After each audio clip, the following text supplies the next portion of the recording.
சரணக்கும் கிணறு பார்த்தீங்கன்னா ஒரு 15 கஜம் இருக்கும். கிணறு பம்பு செட்டு சர்வீஸு திடீர்னு வந்தாசுலேருந்து பார்த்தீங்கன்னா சைட்டு ஊர் பக்கத்தில் ஒரே கிலோமீட்டர் தான் சார் ஊர் பக்கம் மெயின் ரோடும் ஊர் பக்கம் ரோடு ஃப்ரண்ட்டுக்கு பார்த்தீங்கன்னா ஒரு 3 அடி இருக்கும்.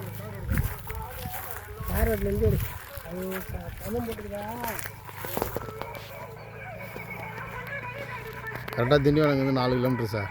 கிணறு பம்பு செட்டு சர்வீஸு ஆன் ரோட்லேயே அந்த பூச்செடி வெண்டைக்காரன் இருக்கிறாங்க. அப்படியே பாருங்க இந்த வரப்பு தான் சைட்டு. மாமரம், கொய்யா மரம், நெல்லி மரம் எல்லாமே இருக்குது.